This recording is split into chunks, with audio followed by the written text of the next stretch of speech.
Pertarungan Raja-Raja Arak. Bagian 2. Sisa upahmu kutagih belakangan, Dewi, ujar dedemit alam akhirat. Napasnya terdengar agak memburu, tapi Dewi sama sekali tidak mempedulikannya. Dengan gerak isyarat, disuruhnya beberapa orang anak buah dedemit alam akhirat membawa tubuh Dewa Arak. Namun, gerombolan pemakan manusia yang diperintahnya justru malah menoleh ke arah dedemit alam akhirat. Baru ketika tokoh sesat yang menggariskan itu menganggukkan kepala, mereka bergerak memenuhi permintaan Dewi. Dewi pun berjalan mendahului. Di belakangnya, berjalan gerombolan pemakan manusia yang membawa tubuh Dewa Arak. Baru di belakangnya lagi, berjalan belasan orang gerombolan lainnya bersama dedemit alam akhirat. Jilid 5. Dengan langkah pasti, Dewi melangkah memasuki salah satu dari sekian banyak gua yang terdapat di dinding gundukan batu yang besar menyerupai bukit itu. Anak buah dedemit alam akhirat yang membawa tubuh Dewa Arak yang terkulai lemas, mau tak mau ikut pula melangkah masuk ke dalam. Tapi yang lain, dan juga dedemit alam akhirat, masuk ke gua lain, tidak ikut masuk ke gua yang dimasuki Dewi. Gua itu ternyata mempunyai lorong yang cukup panjang dan berliku-liku. Baru setelah jarak yang ditempuh mencapai 12 tombak, lorong gua mulai membesar dan melebar. Di sini, tidak hanya ada satu lorong gua saja, tapi ada 4 buah lorong. Dewi yang rupanya sudah cukup mengetahui tempat itu segera memilih lorong gua kanan. Setelah menempuh jalan sekitar 8 tombak, sampailah mereka pada sebuah ruangan yang cukup luas, dan anehnya cukup terang. Dewi sama sekali tidak pernah ambil pusing mengenai asal sinar yang membuat ruangan gua jadi terang. Mungkin bagian atap gua yang terbuat dari batu itu menyerap sinar, dan memantulkannya. Namun gadis bertubuh molek itu sama sekali tidak mempedulikannya. Masukkan dia ke dalam kurungan itu, perintah Dewi sambil menudingkan telunjuk ke arah salah satu dinding gua yang berupa ruang tahanan. Dan tinggalkan tempat ini. 2 orang anak buah dedemit alam akhirat segera melemparkan tubuh Dewa Arak ke sudut ruangan, lalu melangkah lebar meninggalkan tempat itu. Mereka sama sekali tidak menoleh-noleh lagi. Dewi menatap tubuh kedua orang manusia biadab itu hingga lenyap dari pandangan, baru kemudian melangkah masuk menghampiri Arya yang tergolek lemah tak berdaya. Totokan dedemit alam akhiratlah yang menyebabkannya demikian. Itulah sebabnya, meskipun tubuhnya sudah tidak terikat lagi, Dewa Arak sama sekali tidak mampu untuk bergerak lagi. Dewi melangkah menghampiri Dewa Arak dengan sinar mata aneh. Tapi, pemuda berpakaian ungu itu sama sekali tidak mengetahui karena wajahnya terhalang rumbai-rumbai. Begitu telah berada di dekat Dewa Arak yang terbaring, gadis bertubuh molek itu menghempaskan pantatnya dan duduk di situ. "Kau..." Sebuah ucapan serak keluar dari mulut Dewi. "Betapa inginnya aku membunuhmu. Kaulah yang telah membunuh ayahku. Tapi, mengapa kau juga yang telah menyelamatkanku dari malapetaka yang mengerikan?" Arya mengernyitkan alisnya, pertanda tengah berpikir keras. Sepertinya suara seperti ini pernah didengarnya. Tapi kapan dan di mana, dia lupa. Hanya satu hal yang dapat diterka. Gadis yang berada di perkampungan orang biadab itu mempunyai urusan dengannya. "Siapakah kau sebenarnya, Nisanak?" tanya pemuda berpakaian ungu itu setelah lama berpikir tanpa mendapat jawaban sepotong pun. "Jangan selak ucapanku, Dewa Arak," sergah Dewi keras. "Dengarkan saja dulu ceritaku, baru nanti kau akan mengetahuinya." Dewa Arak pun terdiam, bukan karena menuruti perintah gadis berkulit putih itu, tapi merasa tidak ada gunanya bertanya lagi. "Aku dilanda perasaan bimbang," lanjut Dewi. "Di satu pihak, aku ingin membalas kematian ayahku. Tapi di sisi lain, aku tidak bisa melupakan begitu saja pertolonganmu atas bahaya mengerikan yang hampir menimpaku." Gadis berpakaian ala kadarnya itu menghentikan ucapan sejenak untuk menenangkan perasaannya. "Begitu ku dengar kau akan menuju Pulau Selaksa Setan, aku bergegas mendahuluimu. Pulau ini dulu adalah milik salah seorang yang menjadi guru ayahku. Makanya, begitu aku datang, masalahnya langsung ku ceritakan. Namun demikian, aku tidak memberitahukan nama, sehingga dia terpaksa memanggilku Dewi. Karena, katanya wajahku cantik bukan kepalang. Guru ayahku itu memang bersedia membantu, tapi dengan satu syarat." Sampai di sini, Dewi mendadak menghentikan ucapannya. Jelas, lanjutan cerita itu menyedihkan hatinya. Sementara itu Arya hanya diam saja mendengarkan. Dia sama sekali tidak bertanya, meskipun gadis bertubuh molek itu menghentikan ceritanya. "Aku harus bersedia menjadi pendamping hidupnya. Orang yang telah pernah menjadi guru ayahku itu mencintaiku, Dewa Arak. Apakah orang yang kau maksudkan adalah laki-laki kasar yang telah menotokku?" Tanya Dewa Arak setengah hati, karena khawatir tidak akan mendapatkan jawaban Dewi. Rupanya, pemuda berpakaian ungu ini tidak mampu juga menahan rasa ingin tahunya. Dewi menganggukkan kepala. Dia berjuluk dedemit alam akhirat, sahut gadis berwajah cantik jelita itu setengah mendesah. Hanya untuk membalas dendam padaku saja kau harus mempertaruhkan segalanya, Nisanak, tanya Dewa Arak lagi, merasa heran. Tidak hanya pada kau saja, Dewa Arak, sambut Dewi cepat. Tapi juga pada setan mabuk, yang telah menghinaku. Ah, seruan keterkejutan terdengar dari mulut Dewa Arak begitu mendengar ucapan Dewi yang terakhir. Kini sudah bisa diduga siapa sebenarnya gadis yang mengenakan rumbai-rumbai pada wajahnya itu. Hanya ada seorang gadis yang diselamatkannya dari bahaya mengerikan setan mabuk. Dan gadis itu adalah, kau, Malinda, tanya Arya terbata-bata. Baru saja Arya mengucapkan demikian, wanita bertubuh menggiurkan itu merenggut rumbai-rumbai di wajahnya. Pral, seketika itu juga seraut wajah cantik terpampang di hadapan Dewa Arak. Dan memang, itu adalah wajah Malinda, putri mayat kuburan Koneng. Sebelum aku membalas dendam atas perbuatanmu terhadap ayahku, aku ingin membalas budi padamu, Dewa Arak, kata Dewi yang ternyata adalah Malinda. Putri mayat kuburan Koneng itu menghentikan ucapannya sebentar. Tampak jelas kalau hatinya merasa berat melanjutkan kata-katanya. Kau adalah pemuda pertama yang telah melihat tubuhku, Dewa Arak. Padahal aku telah bersumpah, hanya orang yang akan menjadi suamiku saja yang berhak melihat tubuhku. Dan apabila aku tidak menyukainya, dia harus mati. Wajah Dewa Arak seketika memucat. Disadari kalau dirinya sekarang akan berhadapan dengan sebuah persoalan rumit. Tapi, setan mabuk toh melihatnya pula. Bahkan dia lebih gila lagi, bantah Arya terbata-bata. Ngeri hati Dewa Arak membayangkan harus menjadi suami Malinda. Bagaimana nanti dengan Melati? Ah, betapa rindu hatinya pada gadis berpakaian serba putih itu. Hanya Melatilah satu-satunya wanita yang ingin dijadikan istri. Tidak ada yang lain, tidak pula Malinda. Sumpahku hanya ditujukan untuk para pemuda, Dewa Arak.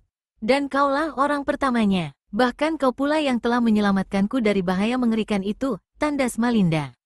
Lalu, bagaimana janjimu pada dedemit alam akhirat? Arya mencoba untuk berkelit. Aku bukan jenis orang yang suka mengingkari janji, Dewa Arak, dengus gadis bertubuh molek itu. Janjiku pada dedemit alam akhirat tetap kupenuhi. Tapi, tentu saja setelah aku membalas budi, sekaligus dendam padamu. Tapi, bukankah kalau kau tidak menyukai pemuda yang melihat tubuhmu, akan kau bunuh juga? Arya masih terus mencoba berkelit. Kontan selebar wajah Malinda memerah, bahkan sampai ke kedua telinganya. Beruntunglah kau, Dewa Arak. Kau terhitung pemuda yang cukup menarik. Pelan sekali ucapan yang keluar dari mulut Malinda. Jelas kalau gadis itu merasa malu mengucapkan kata-kata itu. Bahkan sewaktu mengatakannya, sama sekali tidak berani mengangkat kepala. Jadi, Arya memutuskan ucapannya dengan suara bergetar karena perasaan tegang. Kau tetap menjadi suamiku, sekalipun hanya sehari saja. Kali ini ucapan Malinda terdengar tegas dan mantap. Bahkan diucapkan seraya mengangkat kepalanya.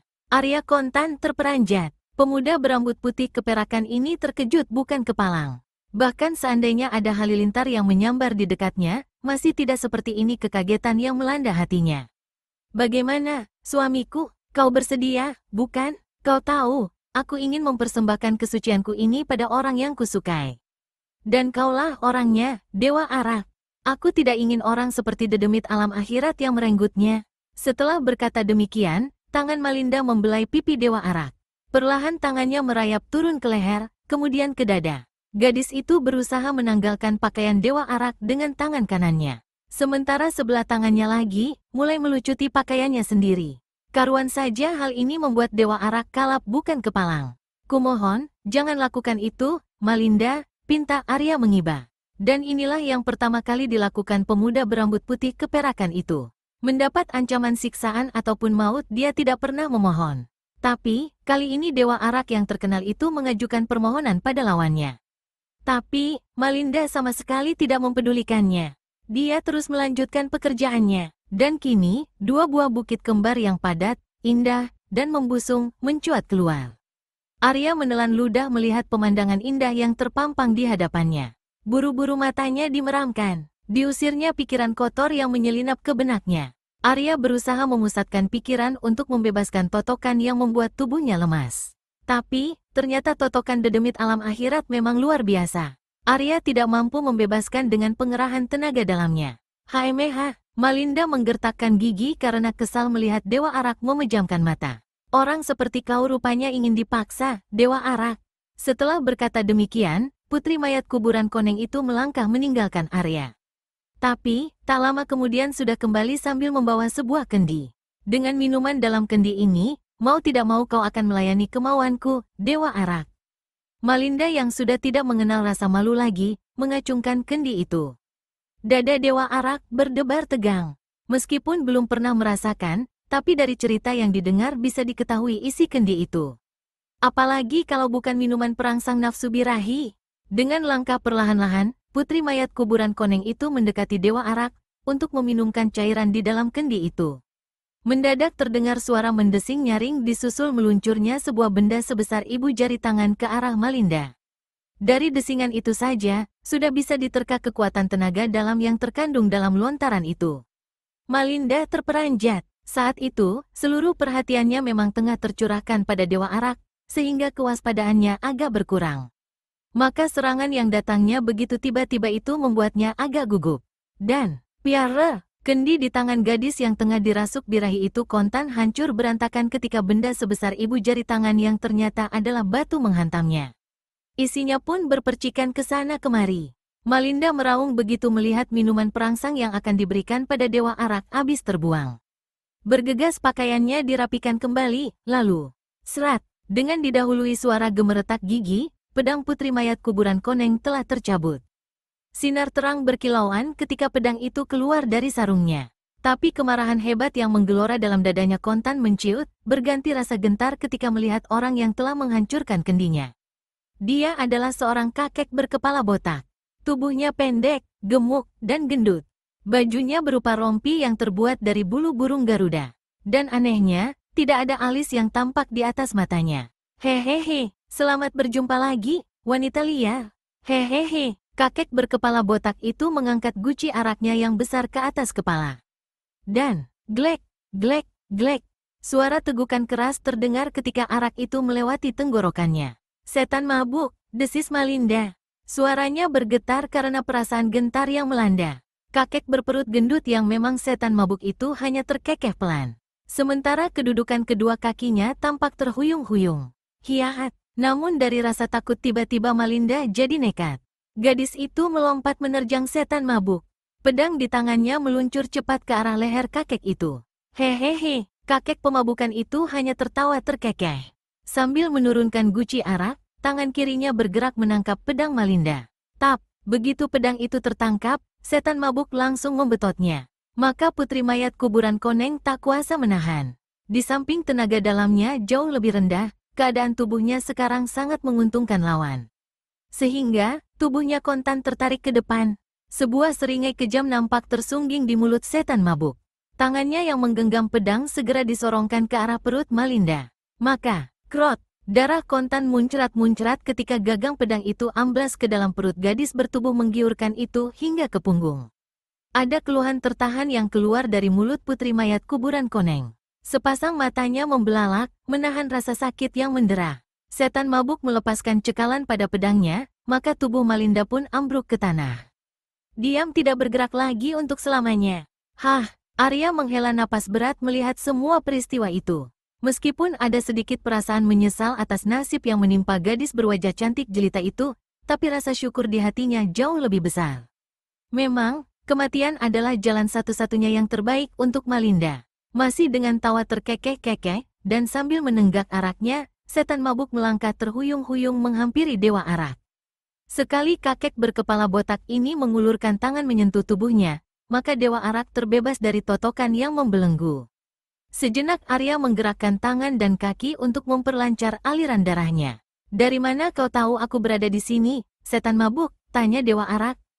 Memang pemuda berpakaian ungu ini merasa heran melihat kemunculan kakek berkepala botak itu pada saat yang tepat.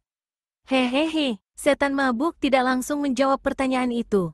Dengan sikap tidak peduli, dia tertawa terkekeh seraya menenggak araknya kembali. Suara tegukan keras terdengar ketika arak itu melewati tenggorokannya. Hehehe, aku datang lebih dulu, Dewa Arak. kata kakek itu seraya meneguk arak kembali. Kakek berkepala botak ini ternyata benar-benar seorang tukang minum. Tapi ketika kulihat suasana sepi, aku jadi curiga dan tidak langsung mendarat. Dugaanku pasti ada sesuatu yang terjadi. Maka kuputuskan untuk kembali. Setan mabuk menghentikan ucapannya. Kemudian, dituangkannya guci arak itu ke mulut. Mau tidak mau, Dewa Arak terpaksa diam menunggu kelanjutan cerita kakek itu. Di tengah jalan, aku bertemu rombongan orang yang akan pergi ke Pulau Selaksa Setan. Maka segera masalahnya kuutarakan, dan mereka kusuruh mencari pulau terdekat untuk mendarat.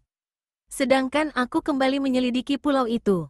Kakek berkepala botak itu kembali menghentikan ucapannya. Guci araknya kembali diangkat ke atas kepala, kemudian dituangkan ke mulut. Untuk yang kesekian kalinya terdengar suara tegukan keras ketika arak itu singgah di tenggorokannya. Setan mabuk menurunkan guci araknya kembali, kemudian diusapnya arak yang membasahi pinggir mulutnya dengan punggung tangan. Kasar dan menjijikkan sekali cara kakek itu membersihkan mulut. Bahkan tanpa mengenal malu, dia terbahak.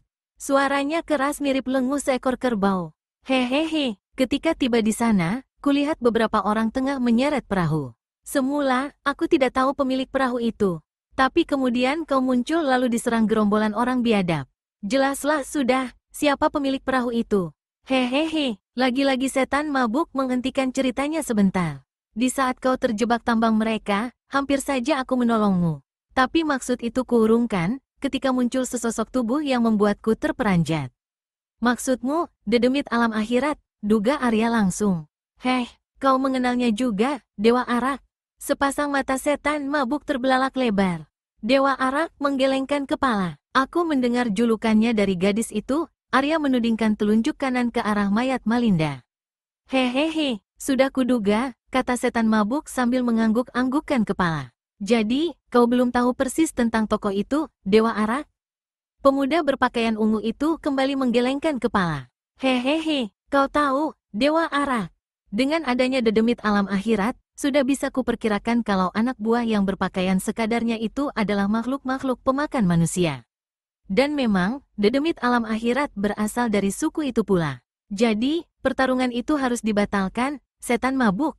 Hehehe, tentu saja tidak, Dewa Arak, sambut setan mabuk cepat. Lalu, bagaimana dengan dedemit alam akhirat dan anak buahnya? Kita harus menyingkirkan mereka terlebih dahulu, tanda setan mabuk. Arya tercenung, menyingkirkan mereka, haruskah ajakan kakek berkepala botak itu dipenuhinya? Padahal, dia tidak melihat adanya kejahatan yang dilakukan penghuni pulau itu. Hehehe, kau ingin makhluk-makhluk buas itu keluar dari pulau ini dan mengacau desa-desa, Dewa Arak, desak kakek berperut gendut itu. Kau tahu, mereka belum keluar dari pulau ini, karena tengah menunggu mangsa-mangsa lain. Mereka telah memangsa tokoh-tokoh persilatan yang berdatangan kemari. Itulah sebabnya, tempat ini sepi. Arya mengernyitkan dahinya. Hati pemuda berambut putih keperakan ini bimbang bukan kepalang. Apakah semua ucapan setan mabuk harus dipercayainya saja? Tidak, dia harus bertindak hati-hati, dan tidak langsung percaya pada ucapan itu. Arya telah tahu, siapa setan mabuk. Seorang tokoh sesat yang berhati kejam dan keji. Hehehe, bagaimana, Dewa Arak, kau takut? Setan mabuk memanas-manasi. Tidak ada istilah takut dalam sejarah hidupku, setan mabuk, sergah Dewa Arak keras. Hehehe, tapi kau kelihatannya ragu-ragu, Dewa Arak. Apalagi kalau bukan karena takut, sindir kakek berkepala botak itu sambil tersenyum mengejek. Mari kita cari mereka, Dewa Arak memutuskan dengan suara setengah membentak. Hehehe, setan mabuk hanya tertawa terkekeh-kekeh saja, kemudian melangkah terhuyung-huyung meninggalkan tempat itu sambil menuangkan arak ke mulutnya. Dewa Arak yang telah terbakar perasaannya mengikuti di belakang. Jilid 6. Langkah setan mabuk dan Dewa Arak mendadak terhenti di ambang gua. Pemandangan yang terlihat di depan gua lah yang menyebabkan mereka bersikap demikian. Dalam jarak sekitar 2 tombak di depan gua, tampak berdiri belasan orang penghuni pulau. Yang paling depan adalah dedemit alam akhirat.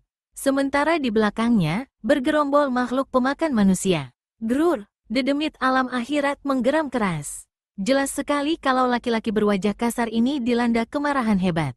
Dan hal ini tidak aneh, karena dia sudah bisa memperkirakan nasib Dewi, begitu melihat Dewa Arak ada di sebelah setan mabuk. Wanita yang menarik hatinya itu pasti telah tewas. Kaukah orang yang berjuluk setan mabuk? Tanya pemimpin makhluk pemakan manusia dengan suara keras mengguntur. Kakek berkepala botak tidak langsung menjawab. Dengan sikap tidak peduli, diangkat guci araknya ke atas kepala kemudian dituangkan ke mulutnya. Glek, glek, glek. Suara tegukan keras terdengar ketika arak itu melewati tenggorokan. Keparat, dedemit alam akhirat berteriak memaki. Kemarahannya yang memang sejak tadi sudah bernyala-nyala, jadi semakin berkobar-kobar. Sikap tidak peduli setan mabuklah yang menyebabkan laki-laki berwajah kasar itu kalap. Memang, dedemit alam akhirat memiliki keangkuhan tinggi. Pantang baginya diremehkan orang lain. Belum juga gema makiannya lenyap, laki-laki berwajah kasar lalu menggerakkan tangan kanannya. Jari telunjuk dan jari tengah menuding lurus, sedangkan sisa jari yang lain dikepalkan. Suara cicit tajam laksana puluhan ekor tikus terjepit terdengar seiring gerakan tangan dedemit alam akhirat. Setan mabuk tidak berani bertindak main-main lagi. Dan memang, dia tidak pernah menganggap remeh dedemit alam akhirat. Maka begitu tangan lawan bergerak, dan ada serentetan angin tajam yang menyambar ke arah kepalanya, buru-buru tubuhnya ditundukkan. Piara, dinding atas mulut gua itu kontan hancur berantakan ketika angin pukulan jarak jauh yang dilepaskan dedemit alam akhirat menghantamnya. Batu-batu kecil pun seketika berguguran. Baik Dewa Arak maupun setan mabuk tercekat melihat hal ini. Dalam hati, kedua tokoh besar dunia persilatan itu memuji kehebatan ilmu pukulan jarak jauh lawan tadi. Hehehe. Kalau aku tidak salah duga, bukankah itu ilmu jari pemutus gunung yang tersohor, dedemit, kata setan mabuk, kalem dan bernada merendahkan. Seakan-akan, pertunjukan yang dipamerkan pimpinan makhluk-makhluk pemakan manusia itu sama sekali tidak memiliki keistimewaan apapun. Karuan saja sikap yang ditunjukkan setan mabuk itu semakin menambah kemarahan dedemit alam akhirat. Grur! Diiringi geraman yang membuat suasana di sekitar tempat itu bergetar hebat, dedemit alam akhirat melancarkan serangan bertubi-tubi menggunakan ilmu jari pemutus gunung. Alhasil, suasana di sekitar tempat pun ramai dipenuhi suara mencicit tajam menyakitkan telinga yang susul-menyusul. Ternyata, serangan dedemit alam akhirat itu tidak hanya ditujukan pada setan mabuk saja, tapi juga pada Dewa Arak. Kedua tokoh berbeda aliran itu terpaksa dibuat pontang-panting dalam menghindari serangan itu. Hehehe, lucu sekali. Baru pertama kali terjadi tiga makhluk luar biasa bertarung sekaligus. Dewa, dedemit, dan setan. Hehehe, sungguh ajaib sekali. Sambil terus bergerak ke sana kemari, setan mabuk mengoceh tak karuan. Hal ini membuat kemarahan pimpinan orang-orang biadab itu semakin menjadi-jadi. Di saat dedemit alam akhirat, setan mabuk, dan Dewa Arak terlibat pertempuran, mendadak makhluk-makhluk pemakan manusia menoleh ke arah belakang. Ternyata, dari arah sana berdatangan banyak sekali tokoh persilatan. Jumlah mereka tak kurang dari 100 orang. Kali ini tanpa menunggu persetujuan pimpinannya lagi, orang-orang biadab itu bergerak menyerbu. Maka, serbuan ini disambut hangat oleh tokoh-tokoh persilatan. Sesaat kemudian pertarungan besar-besaran pun terjadi. Mendadak Dewa Arak melenting ke belakang, kemudian bersalto beberapa kali menjauhi kancah pertarungan. Pemuda berambut putih keperakan ini bermaksud membiarkan setan mabuk bertarung menghadapi dedemit alam akhirat. Risih rasa hatinya bertarung keroyokan seperti itu. Dedemit alam akhirat tidak bisa berbuat apa-apa, selain membiarkan saja pemuda berpakaian ungu itu keluar dari kancah pertarungan. Laki-laki berwajah kasar itu menyibukkan diri dalam menghadapi setan mabuk. Seandainya disuruh memilih, pimpinan makhluk pemakan manusia ini memang lebih suka bertarung melawan setan mabuk daripada Dewa Arak. Banyak alasan yang mendasarinya, di antaranya, karena Dewa Arak seorang tokoh muda. Hal lainnya, karena setan mabuk telah banyak menimbulkan kemarahan hatinya. Kini dengan tidak adanya Dewa Arak, dedemit alam akhirat lebih leluasa melancarkan serangan. Kedua tangannya semakin bertubi-tubi mengirimkan serangan-serangan jarak jauh dengan ilmu jari pemutus gunung. Tapi semua serangan itu mudah berhasil dikandaskan setan mabuk. Sama seperti Dewa Arak, dia pun memiliki ilmu aneh. Langkahnya terhuyung-huyung, tapi anehnya tidak ada satu serangan pun yang berhasil mengenainya. Semuanya lolos dari sasaran yang dituju. Dalam waktu sebentar saja, 10 jurus telah terlewati. Tapi sampai sekian lamanya, setan mabuk belum mampu melancarkan serangan balasan, karena masih berjarak terlalu jauh. Memang, dedemit alam akhirat berusaha mengajak lawan bertarung jarak jauh. Ilmu jari pemutus gunung memang menguntungkan dedemit alam akhirat untuk bertarung dalam jarak jauh. Dan memang, ilmu itu dikhususkan untuk pertarungan jarak jauh. Setan mabuk tentu saja tidak sudi diajak bertarung jarak jauh. Itulah sebabnya, dalam setiap gerakan mengelak, kakek berperut gendut ini selalu berusaha memperpendek jarak. Namun hal itu selalu berakhir dengan kegagalan. Gerakannya sudah bisa ditebak dedemit alam akhirat. Maka usaha kakek berkepala botak itu segera dipatahkan. Mau tak mau, setan mabuk terpaksa menggunakan semburan-semburan araknya untuk balas menyerang. Apalagi dia tidak memiliki ilmu khusus untuk bertarung jarak jauh seperti dedemit alam akhirat. Keadaan seperti ini tentu saja menguntungkan dedemit alam akhirat. Betapapun lihainya setan mabuk mengelak, tapi kalau dihujani serangan terus-menerus, tentu saja akan kewalahan juga. Dan kalau hal seperti ini berlangsung terus, hasil akhir dari pertarungan ini sudah bisa ditebak. Setan mabuk akan roboh di tangan dedemit alam akhirat. Sementara itu, setelah memperhatikan pertarungan antara setan mabuk dan dedemit alam akhirat sesaat, Dewa Arak mengalihkan perhatian pada pertarungan yang berlangsung antara gerombolan pemakan manusia dengan rombongan tokoh-tokoh persilatan. Sepasang mata pemuda berambut putih keperakan itu terbelalak begitu melihat kejadian yang terpampang di depan matanya. Memang, pertarungan antara dua buah kelompok itu telah berlangsung belasan jurus. Beberapa orang pun telah menjadi korban, dan ternyata berasal dari pihak tokoh persilatan. Sebuah hal wajar, mengingat gerombolan pemakan manusia itu memiliki kekebalan. Sehingga meskipun dihujani berbagai senjata, sedikit pun mereka tidak terluka sama sekali. Sedangkan tokoh-tokoh persilatan itu tidak memiliki kekebalan.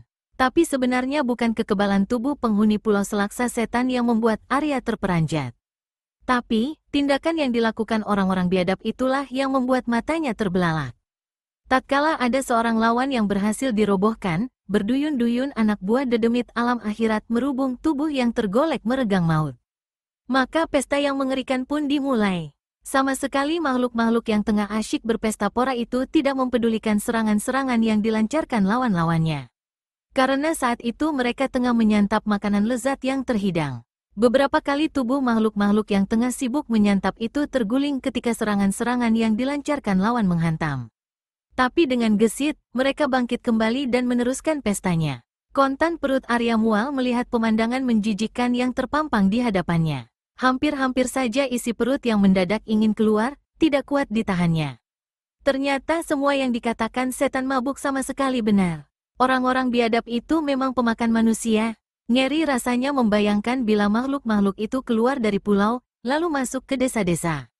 Dengan kekebalan tubuhnya, jangankan orang-orang desa, tokoh-tokoh persilatan pun akan mendapat kesulitan yang tidak sedikit dalam menanggulangi mereka. Pemuda berpakaian ungu ini tahu kalau untuk mencegah orang-orang biadab itu tidak ada jalan lain kecuali membasminya. Mereka tidak akan bisa dinasihati karena memang tidak ubahnya binatang buas. Manusia sudah merupakan makanan pokoknya. Memperhatikan sekilas saja, Dewa Arak tahu kalau tokoh-tokoh persilatan pasti akan tewas semuanya. Padahal, jumlah tokoh itu paling sedikit 5 kali lipat dari jumlah makhluk pemakan manusia. Tapi karena lawan tidak bisa dibinasakan, korban-korban yang berjatuhan semuanya berasal dari gerombolan tokoh persilatan. Maka sambil mengeluarkan suara melengking nyaring, Dewa Arak melompat terjun dalam kancah pertarungan. Dan begitu masuk, guci araknya langsung saja dihantamkan ke arah kepala salah seorang makhluk biadab itu. Tapi seperti juga kejadian yang dialami tokoh-tokoh persilatan, kejadian yang sama pun menimpa Dewa Arak. Lawan yang terkena hantaman guci araknya disertai pengerahan tenaga dalam sepenuhnya, memang terpental jauh dan jatuh berdebuk di tanah. Namun, sesaat kemudian bangkit kembali tanpa kurang suatu apa. Arya benar-benar takjub. Peristiwa ini mengingatkannya pada lawan tangguhnya yang juga memiliki kekejaman luar biasa. Tokoh itu berjuluk raksasa kulit baja.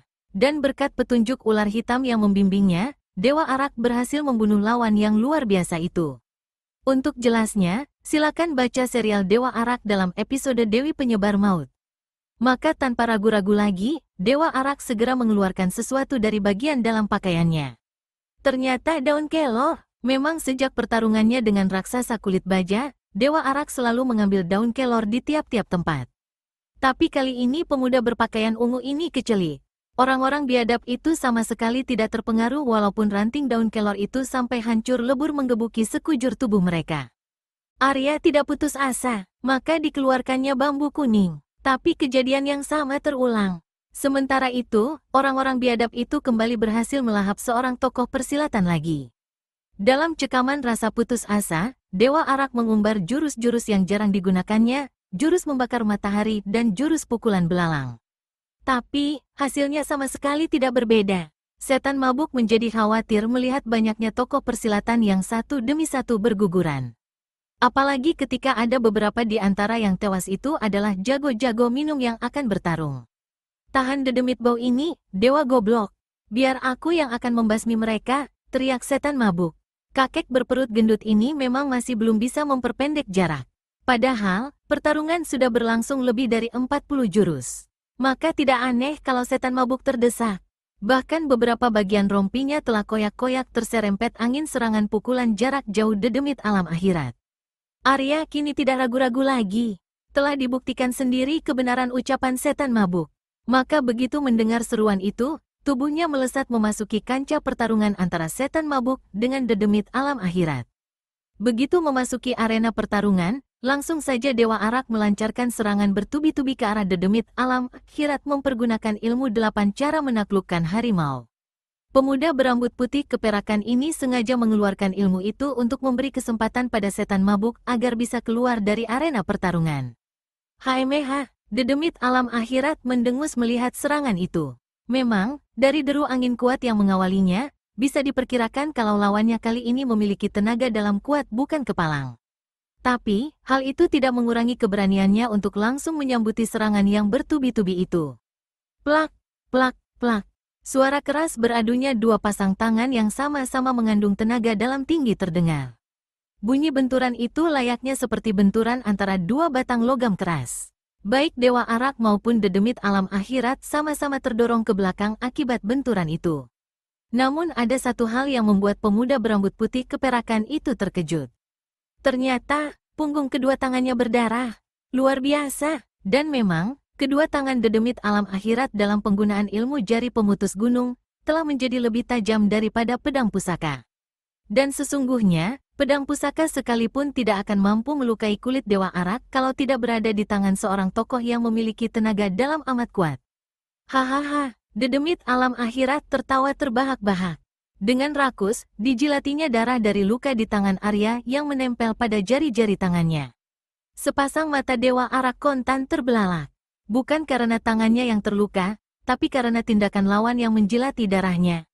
Rupanya dedemit alam akhirat ini tidak ubahnya anak buahnya sendiri. Sama-sama pemakan manusia, tapi Arya tidak bisa berlama-lama dalam keterpakuannya karena laki-laki berwajah kasar itu telah kembali menyerang. Jangankan tangannya, angin pukulan serangannya saja sudah cukup untuk membuat kulit tubuh Dewa Arak terluka. Sadar akan ketangguhan lawan, Dewa Arak tidak mau bersikap sungkan-sungkan lagi. Sambil mengelak, dijumputnya guci Arak. Dan, gluk, gluk, gluk.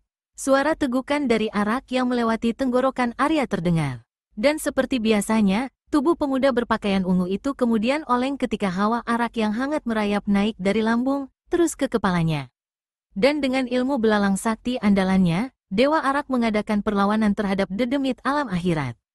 Tak pelak lagi, pertarungan sengit antara dua orang yang sama-sama memiliki kepandaian tinggi pun berlangsung. Arya kini benar-benar mengeluarkan seluruh kemampuan yang dimiliki. Ilmu belalang saktinya dikeluarkan sampai ke puncak kemampuan. Kedua tangan, guci, dan juga semburan araknya, dikeluarkan semua untuk menggilas habis perlawanan dedemit alam akhirat. Tapi lawan yang dihadapi Dewa Arak bukan orang sembarangan. Setan mabuk yang menghadapi dedemit alam akhirat lebih dulu, telah membuktikan kelihayan pemimpin orang-orang biadab itu. Buktinya, dia tidak mampu mengajak lawannya bertarung dalam jarak dekat. Sama seperti ketika menghadapi setan mabuk, melawan Dewa Arak pun dedemit alam akhirat menggunakan kelebihan ilmunya. Dia juga mengajak Dewa Arak untuk bertarung jarak jauh. Dipaksanya pemuda berambut putih keperakan itu untuk bertarung yang menguntungkan dirinya. Pertarungan antara kedua tokoh itu berlangsung cepat. Hal ini tidak aneh, mengingat kedua belah pihak memang sama-sama memiliki kecepatan gerak luar biasa. Suara mencicit dari setiap serangan yang dilancarkan dedemit alam akhirat terdengar, ditingkahi bunyi berdesir, mengaung, dan bercelegukan yang keluar dari gerakan Dewa Arak. Sehingga, Suasana pertarungan jadi hingar-bingar. Ramainya pertarungan antara Dewa Arak menghadapi dedemit alam akhirat ternyata tidak kalah ramainya lagi pertarungan antara setan mabuk dan rombongan melawan anak buah dedemit alam akhirat. Ternyata, setan mabuk tidak hanya membual saja sewaktu mengatakan kalau sanggup membasmi orang-orang biadab yang memiliki kekebalan pada kulit tubuhnya. Kakek berperut gendut itu ternyata mengetahui kelemahan anak buah dedemit alam akhirat. Pisahkan buntalan kain hitam yang ada di pinggang mereka, seru setan mabuk lantang. Mendengar seruan keras itu, tokoh-tokoh persilatan yang sejak tadi sudah putus asa menjadi timbul kembali semangatnya. Serentak pandangan mereka dialihkan pada bagian pinggang orang-orang biadab itu. Memang seperti yang dikatakan kakek berkepala botak itu, pada bagian pinggang makhluk pemakan manusia itu terdapat buntalan kain hitam kecil yang diikatkan pada tali pinggang terbuat dari tumbuh-tumbuhan. Sebagian besar tokoh persilatan merasa heran mendengar perintah setan mabuk itu. Hanya sebagian kecil saja yang bisa mengerti kalau buntalan kain kecil berwarna hitam itu adalah sejenis jimat. Dan itulah yang menyebabkan kulit tubuh anak buah dedemit alam akhirat kebal. Selama ada buntalan hitam itu, mereka tetap tidak bisa dilukai. Dan apabila tidak ada buntalan itu, baru mereka bisa dibunuh. Meskipun tidak mengerti, tapi tokoh persilatan yang sebagian besar itu menuruti juga perintah setan mabuk. Dan memang, tidak ada salahnya mencoba-coba. Kali ini tokoh-tokoh persilatan itu menunjukkan serangan-serangan untuk memisahkan buntalan kain hitam itu dari bagian pinggang. Keraguan-raguan yang menghinggapi perasaan sebagian tokoh persilatan mulai memudar ketika melihat tanggapan makhluk-makhluk pemakan manusia itu atas serangan yang tertuju ke arah buntalan kain hitam. Anak buah dedemit alam akhirat terlihat cemas. Kini mereka selalu mengelak dan tidak membiarkan serangan-serangan mengenai tubuh mereka. Hasil yang diperoleh benar-benar membuat hati mereka berbunga-bunga. Makhluk-makhluk yang semula kebal itu, kini bisa dilukai setelah buntalan kain hitam itu berhasil dilepaskan. Maka semakin besarlah semangat mereka jadinya. Sekarang keadaan berubah banyak. Makhluk-makhluk pemakan manusia kini mulai terdesak hebat. Memang kalau dibuat perbandingan, kepandaian yang dimiliki oleh seorang makhluk pemakan manusia itu paling hanya menyamai seorang murid persilatan yang baru masuk perguruan. Mereka memang tidak memiliki kepandaian yang terlalu hebat, karena dedemit alam akhirat tidak mengajari ilmu silat. Tidak aneh jika korban di antara mereka pun berguguran, karena satu orang di antara mereka menghadapi beberapa orang lawan. Tak lama kemudian, makhluk-makhluk pemakan manusia itu pun sudah tidak ada yang berdiri tegak lagi. Semua bergeletakan di tanah dalam keadaan tidak bernyawa lagi. Begitu semua orang biadab penghuni Pulau Selaksa Setan itu tewas, setan mabuk dan sisa tokoh-tokoh persilatan mengalihkan perhatian pada pertarungan antara Dewa Arak menghadapi dedemit alam akhirat.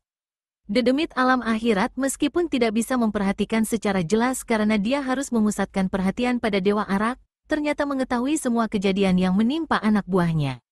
Berbagai perasaan kini mendera hatinya.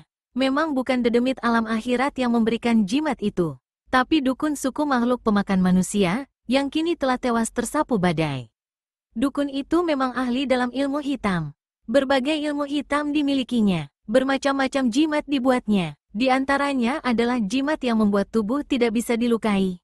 Kalau tidak melihat buktinya sendiri, dedemit alam akhirat tidak akan percaya. Betapa tidak, isi buntalan itu hanya berupa tulang-tulang manusia. Ada yang tulang jempol, kelingking, dan macam-macam lagi. Sementara itu, pertarungan Dewa Arak melawan dedemit alam akhirat telah lebih dari 70 jurus. Dan selama itu belum nampak ada tanda-tanda yang akan keluar sebagai pemenang. Meskipun begitu, tampak jelas kalau Dewa Arak berada dalam pihak yang terdesak. Pemuda berambut putih keperakan itu sama sekali tidak mampu balas menyerang. Dan andai kata menyerang, hanya dengan semburan araknya saja.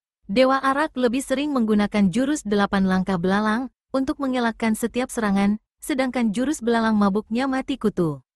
Beberapa kali Dewa Arak berusaha mengadakan pertarungan jarak dekat, tapi usahanya selalu kandas. Dia malah kadang-kadang terpaksa melompat mundur kembali, karena cecaran serangan lawan yang bertubi-tubi. Dedemit alam akhirat juga melompat mundur ke belakang, untuk mempertahankan jarak. Arya mengeluh dalam hati, menyadari betapa sulitnya mendekati lawan. Disadarinya kalau keadaan begini terus, dia akan mengalami kerugian sendiri. Betapapun hebatnya langkah ajaib dalam jurus 8 langkah belalang, tapi serangan yang datang ke arahnya bagaikan hujan. Jadi, bukan suatu hal yang mustahil kalau serangan lawan akhirnya akan berhasil mengenainya. maka harus dicari terobosan untuk melakukan serangan balasan agar lawan tidak terus-menerus menghujani serangan. Sambil melenting ke atas untuk menghindari serangan lawan, Dewa Arak menghentakkan kedua tangannya ke depan. Arya menggunakan jurus pukulan belalang untuk membuat serangan lawan berhenti beberapa saat. Ini dilakukan agar bisa mendesak lawan. Wus, angin keras berhawa panas menyengat berhembus keras ke arah dedemit alam akhirat. Karuan saja hal ini membuat laki-laki berwajah kasar itu terperanjat. Serangan Dewa Arak memang sama sekali tidak diduga, karena datangnya secara tiba-tiba. Tahu akan kedahsyatan serangan pukulan jarak jauh itu, dedemit alam akhirat melempar tubuh ke samping dan bergulingan di tanah. Dewa Arak tidak mau menyia-nyiakan kesempatan baik itu. Buru-buru dia melompat, memburu tubuh yang tengah bergulingan. Ini adalah satu-satunya kesempatan untuk memaksa lawan bertarung dalam jarak dekat. Dedemit alam akhirat tahu maksud lawannya. Maka, dia pun terus bergerak menjauh. Tapi, Arya pun tidak mau menyia-nyiakan kesempatan itu. Maka, pemuda berambut putih keperakan itu terus melompat memburu seraya melancarkan serangan bertubi-tubi. Tak pelak lagi, sebuah kejar-kejaran yang aneh pun terjadi. Dedemit alam akhirat yang terus-menerus bergulingan untuk menjauhkan diri, dan Dewa Arak yang tak henti-hentinya bergerak memburu. Akhirnya, dedemit alam akhirat tidak punya pilihan lagi. Kalau dipaksakan terus berguling, bukan tidak mungkin akan celaka di tangan Dewa Arak. Maka terpaksa tangannya digerakkan untuk menangkis. Plakek, plakek, plakek. Kembali terjadi benturan keras antara dua pasang tangan yang sama-sama mengandung tenaga dalam tinggi. Dan untuk yang kedua kalinya, tangan Dewa Arak terluka kembali. Kali ini Arya bertindak cepat. Buru-buru ditotoknya jalan darah di sekitar luka untuk menghentikan aliran darah. Kemudian, langsung dilancarkannya serangan bertubi-tubi kembali. Dedemit alam akhirat tidak bisa berbuat apa-apa lagi. Terpaksa keinginan lawannya harus diladeni untuk bertarung dalam jarak dekat. Dengan terjadinya pertarungan jarak dekat ini, pertempuran yang terlihat jadi lebih menarik. Kedua belah pihak kini dapat saling melancarkan serangan. Sebenarnya, ilmu jari pemutus gunung sama sekali tidak berkurang kedahsyatannya bila bertarung dalam jarak dekat. Sementara ilmu belalang sakti juga lebih mengandalkan pertarungan jarak dekat. Bila dilakukan dalam jarak jauh, akan pupus keampuhannya. Dedemit alam akhirat mengeluh dalam hati. Kini setelah bertarung dalam jarak dekat, baru dirasakan beratnya serangan-serangan Dewa Arak. Ilmu lawan yang begitu aneh, dan mempunyai perkembangan tidak terduga-duga, benar-benar membuatnya kewalahan. Sukar diperkirakan serangan lanjutan yang akan dilancarkan Dewa Arak. Satu hal lagi yang membuat hati pemimpin orang-orang biadab itu heran adalah, pemuda berambut putih keperakan itu seperti tidak peduli dan malah menenggak araknya. Tapi anehnya, justru setelah menenggak araknya dan kemudian kedudukan kakinya oleng, serangan yang dilancarkan terhadapnya malah berhasil dielakkan. Meskipun memang ilmu belalang sakti yang dimiliki Dewa Arak adalah sebuah ilmu yang luar biasa, tapi karena yang dihadapi pun bukan lawan sembarangan, maka baru setelah melewati 200 jurus, lawan mulai terdesak. Itu pun karena yang dihadapinya sudah mulai merasa lelah. Seiring timbulnya perasaan lelah itu, tenaga dedemit alam akhirat pun mulai mengendul. Dan dengan sendirinya, serangan-serangan yang dilancarkannya tidak sedahsyat sebelumnya. Bahkan gerakannya pun tidak sigap lagi. Sementara serangan-serangan dan kegesitan Dewa Arak tampak seperti tidak berkurang. Gerakan-gerakan pemuda berambut putih keperakan itu masih terlihat gesit. Serangan-serangannya pun masih terasa dahsyat. Seakan-akan, tenaga Arya sama sekali tidak berkurang. Tidak merasa lelahkah pemuda berpakaian ungu ini? Ah, mustahil. Tidak mungkin Dewa Arak tidak merasa lelah. Apalagi sampai 40 jurus lamanya, seluruh kemampuan yang dimiliki dikerahkan untuk memaksanya bertarung dalam jarak dekat. Berbagai macam pertanyaan dan bantahan berkecamuk dalam benak dedemit alam akhirat. Sama sekali dedemit alam akhirat tidak tahu kalau arak yang diminum pemuda berambut putih keperakan itulah yang telah membuat tenaganya pulih kembali. Semakin lama, keadaan dedemit alam akhirat semakin mengkhawatirkan, karena tenaganya terus merosot.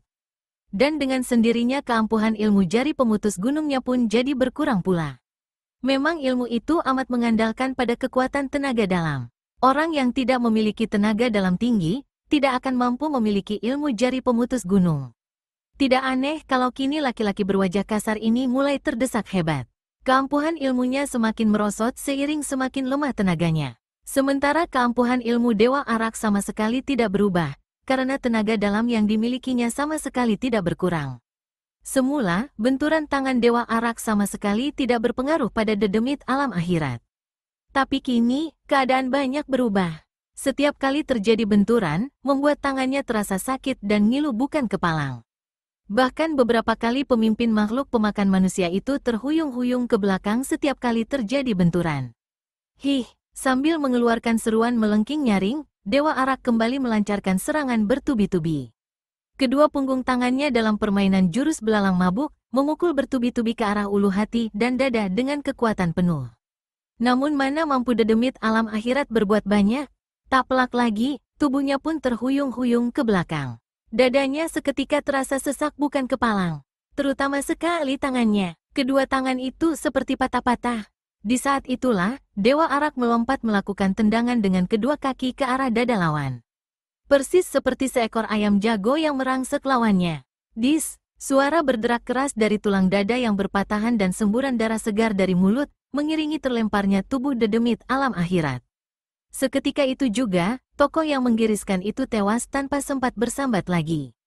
Brukek, diiringi suara berdebuk nyaring, tubuh tokoh sesat yang menggiriskan itu jatuh ke tanah sekitar 12 tombak dari tempat semula. Setelah berkelojotan sejenak, kemudian dia diam tidak bergerak lagi untuk selamanya. Mati, hore, sambutan meriah dari tokoh-tokoh persilatan bergemuruh menyambut kemenangan Dewa Arak. Tapi tentu saja tidak semuanya bersikap seperti itu. Ada sebagian yang diam saja melihat kemenangan Dewa Arak. Satu di antara mereka adalah setan mabuk. Dan kakek berperut gendut itu malah menenggak araknya. Glek, glek, glek. Waktu berlalu tak terasa. Terkadang cepat seperti anak panah yang terlepas dari busurnya, tapi tak jarang seperti seekor keong merayap. Akhirnya, waktu yang dinantikan untuk pertarungannya Raja-Raja Arak tiba. Bulan bulat penuh yang tampak di langit memancarkan sinarnya yang berwarna kuning keemasan di Pulau Selaksa Setan. Sehingga, suasana di pulau itu cukup terang. Di Pulau Selaksa Setan sendiri telah berkumpul tokoh-tokoh persilatan baik dari aliran hitam maupun dari aliran putih. Memang, pertarungan memperebutkan kedudukan sebagai jago minum arak ini tidak hanya terbatas untuk satu golongan saja, tapi terbuka bebas bagi siapa saja yang berminat. Belasan orang tokoh persilatan yang bertindak sebagai penonton, sekaligus juri dan saksi untuk melihat siapa di antara mereka yang unggul, telah ramai berkumpul. Mereka berdiri mengelilingi sebuah lapangan luas terbuka, dari di bagian tengahnya terdapat batu-batu yang berbentuk sebagai meja dan kursi. Di kanan kiri dua batu besar, lebar, dan pipih terdapat dua buah batu yang jauh lebih kecil daripada batu yang dipakai sebagai pengganti meja itu. Tapi seperti juga batu besar, batu kecil itu pun mempunyai permukaan pipih. Bisa diperkirakan kalau kegunaan batu kecil itu adalah sebagai pengganti bangku. Dugaan itu tidak keliru, karena pada batu kecil yang berada di sebelah kanan batu lebar tengah duduk seorang laki-laki bertubuh tinggi besar. Perutnya buncit, tampak cambang bauk lebat menghias wajahnya. Dialah tokoh yang berjuluk Raja Minum Danau Sengon. Dari julukannya, bisa diketahui dari mana asal tokoh tua bercambang bauk lebat ini. Asalnya, dari Danau Sengon. Dialah yang telah menjadi pemenang dalam pertarungan antara Raja-Raja Arak tahun kemarin. Di desa-desa sekitar Danau Sengon, julukan Raja Minum Danau Sengon amat terkenal. Dia mendapat julukan Raja Minum, setelah tidak seorang pun jago-jago minum di daerahnya yang mampu mengalahkannya. Telah puluhan, bahkan mungkin ratusan kali dia bertarung minum tanpa pernah kalah. Oleh karena itu, timbul keinginannya untuk menjadi Raja Minum tak terkalahkan bukan hanya di tempatnya saja, tapi juga di dunia persilatan. Ternyata bukan hanya dia saja yang berpikiran demikian.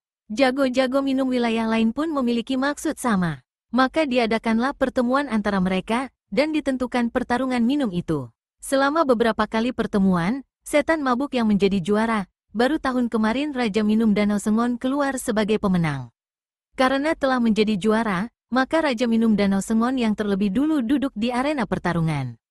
Laki-laki pemabukan ini akan berusaha mempertahankan gelar sebagai jago arak nomor 1.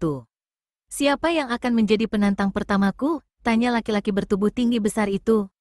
Suaranya keras mengguntur, jelas kalau dikeluarkan lewat pengerahan tenaga dalam yang tidak rendah.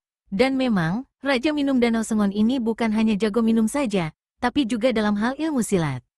Laki-laki bercambang bauk lebat ini segera mengalihkan pandangannya ke arah 3 orang yang akan menjadi lawannya, karena beberapa di antara raja-raja Arak yang akan mengikuti pertarungan telah tewas di tangan anak buah dedemit alam akhirat.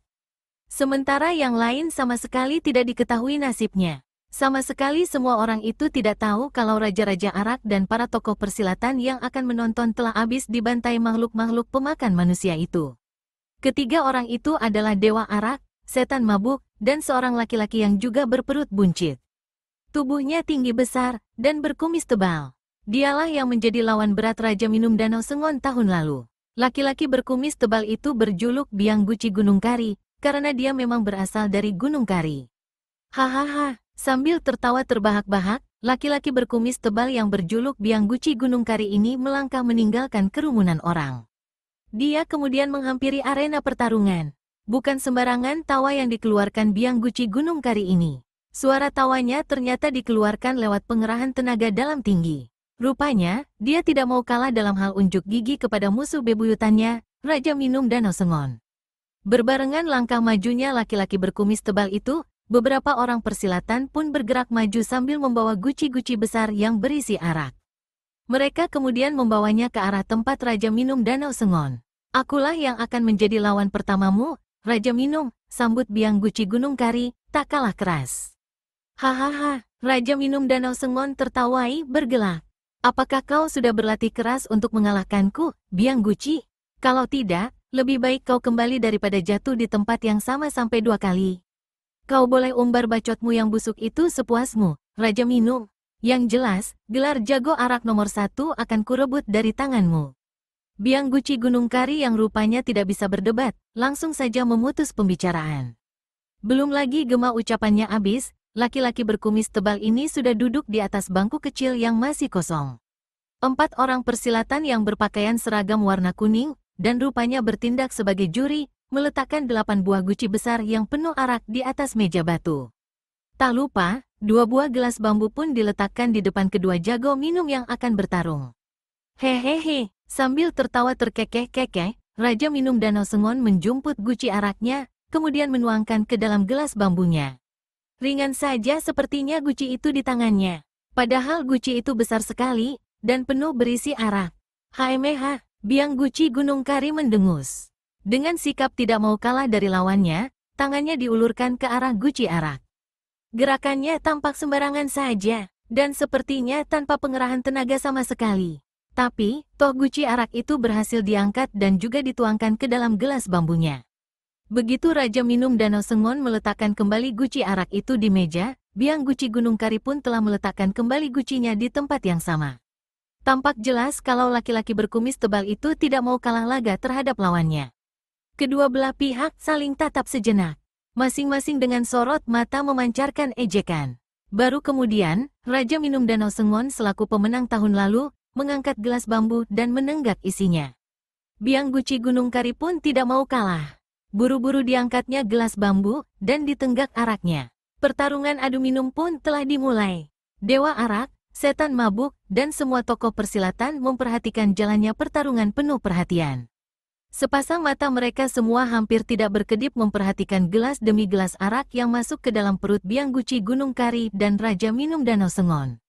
Sebagai orang-orang persilatan, semua tokoh yang berada di situ tahu sesuatu yang mendukung tokoh itu bertarung agar keluar sebagai pemenang. Selain kebiasaan meminum arak, juga tenaga dalam yang kuat memegang peranan penting. Semua tokoh persilatan berharap agar salah satu tokoh yang bertarung itu menang tipis dari lawannya. Karena bila hal itu terjadi, pertarungan akan dilanjutkan kembali dalam adu semburan arak dan pertarungan. Tapi ternyata hal yang diharapkan tidak terjadi. Baru 1 guci arak yang dihabiskan, Biang Guci Gunung Kari sudah kelengal. Kepalanya sudah berputar ke sana kemari. Mulutnya pun sudah mengoceh tak karuan. Sementara, Raja Minum Danau Sengon baru memerah saja wajahnya.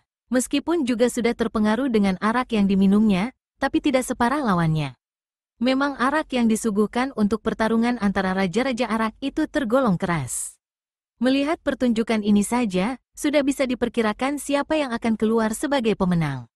Dan memang, ketika guci arak yang kedua baru ditenggak 1 gelas, Biang Guci Gunung Kari tak kuat lagi mengangkat gelas araknya.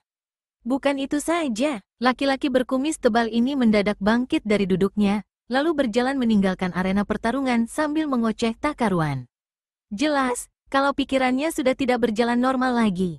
Jalannya pun lucu, sekali melangkah ke depan, tapi kemudian ke belakang 2 kali. Itu pun dengan terhuyung-huyung. Hanya beberapa langkah saja Biang Guci Gunung Kari melangkah. Untuk kemudian, tubuhnya ambruk ke tanah.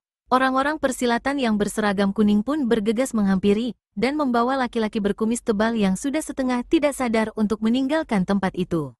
Hahaha, Raja Minum Danau Sengon tertawa terbahak-bahak menyambuti kemenangannya. Meskipun begitu, melihat raut wajahnya yang sudah mulai merah padam, semua orang tahu kalau dia tidak akan mampu minum sampai 1,5 guci arak lagi.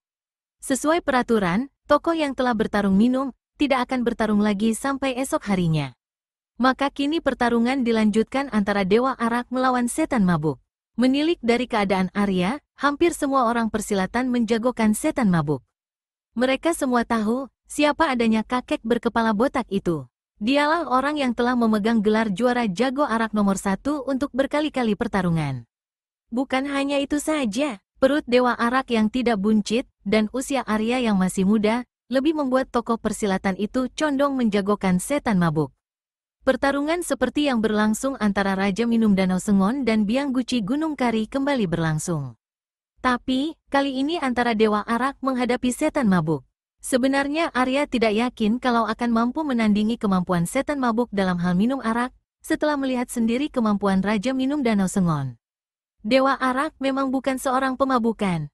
Walaupun memang tidak bisa melepaskan arak dari kehidupannya, tapi dia tidak pernah minum arak sampai berguci-guci. Dewa Arak hanya minum sekadarnya saja karena bukan pecandu arak. Kalau saja tidak mengingat janji, Arya lebih suka menolak tantangan itu. Tapi sekarang hal itu tidak mungkin dilakukannya lagi.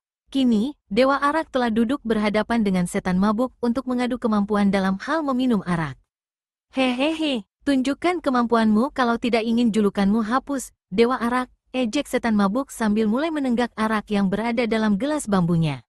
Arya sama sekali tidak menanggapi ejekan itu.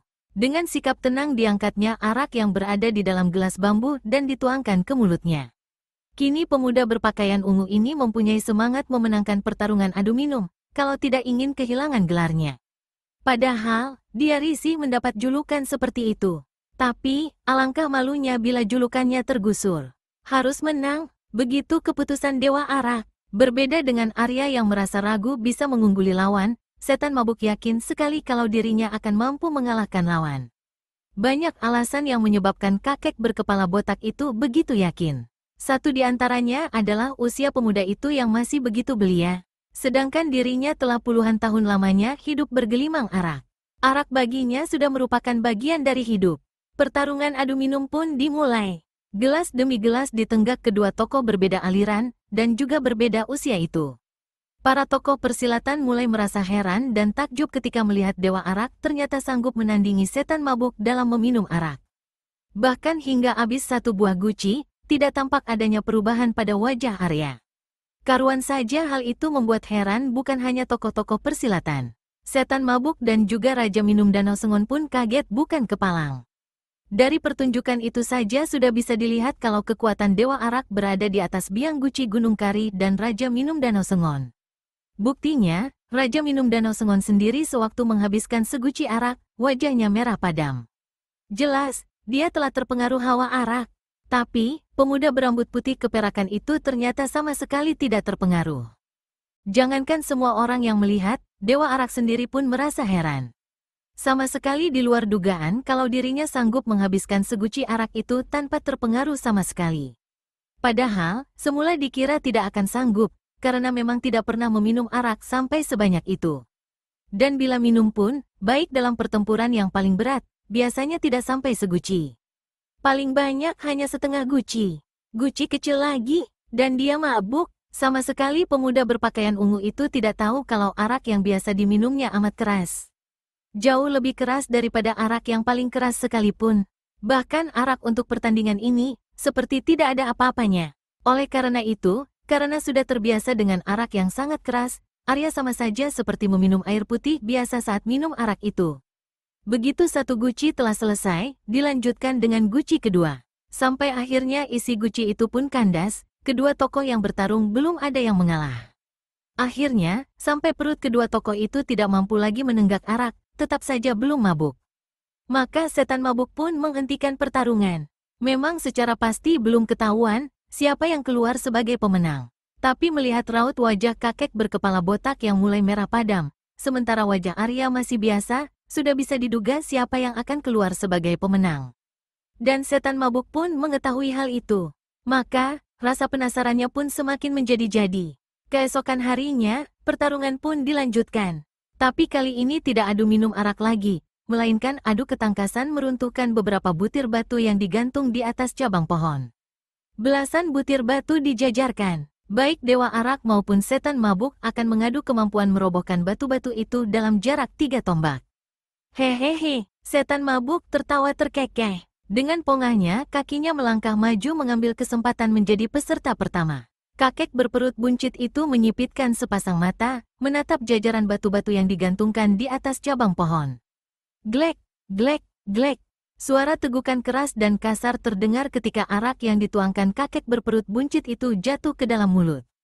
Tapi kali ini tidak langsung ditelan, melainkan disimpan dalam mulutnya sehingga kedua pipinya tampak menggembung. Dan, pruh! Setan mabuk menyemburkan arak yang disimpan dalam mulutnya. Seketika itu juga, arak itu meluncur ke arah tali-tali yang menggantung batu-batu itu. Suara mendesing nyaring terdengar tatkala arak itu meluncur deras menuju sasaran. Tas, tas, tas. 13 buah batu jatuh berguguran ke tanah tatkala percikan-percikan arak setan mabuk memutuskan tali-tali penggantungnya. Hehehe, sambil terkekeh-kekeh, setan mabuk menatap Dewa Arak penuh kemenangan. Tapi Arya sama sekali tidak mempedulikannya. Dengan langkah tenang, pemuda berambut putih keperakan itu melangkah menghampiri tempat gantungan batu. Kemudian guci araknya diangkat ke atas kepala. Dan, gluk, gluk, gluk. Suara tegukan terdengar ketika arak itu masuk ke dalam mulut Dewa Arak. Seperti juga setan mabuk, Dewa Arak pun tidak menelan arak itu, melainkan menyemburkannya. Pruh, laksana anak panah, percikan arak itu melesat ke arah batu yang bergantungan di cabang lainnya. Memang, batu untuk sasaran Dewa Arak dan setan mabuk ditempatkan pada cabang yang berlainan. Tas, tas, tas. Batu-batu kontan berguguran dan jatuh ke tanah ketika tali-tali penggantungnya putus. Seketika itu juga pandangan mata semua tokoh persilatan yang ada di situ beralih ke arah batu-batu yang bergeletakan di tanah. Batu-batu kecil yang masih terlibat tali. Dengan pandangan mata, tokoh-tokoh persilatan itu menghitungnya. Ternyata jumlahnya 14. Lebih banyak satu buah ketimbang batu yang dijatuhkan setan mabuk. Grur, awas serangan, Dewa Arak. Setan mabuk menggeram keras melihat kekalahannya. Sudah 2 kali dia dikalahkan Dewa Arak. Meskipun yang pertama kali tidak secara jelas, tapi semua orang yang menonton mengetahuinya. Seiring lenyap geramannya, kakek berperut buncit itu melompat menerjang Dewa Arak. Guci besar tangannya meluncur deras ke arah kepala Arya. Dewa Arak yang memang sudah bersiaga sejak semula, tidak menjadi gugup. Buru-buru kepalanya ditundukkan, dan, wus, sambaran guci itu melesat lewat setengah jengkal di atas kepala Arya. Menilik dari rambut dan pakaian pemuda berambut putih keperakan yang berkibaran keras, bisa diperkirakan kekuatan tenaga dalam yang terkandung dalam ayunan guci lawan. Dewa Arak tidak berani bertindak ayal. Buru-buru guci araknya diangkat ke atas kepala. Lalu, gluk, gluk, gluk.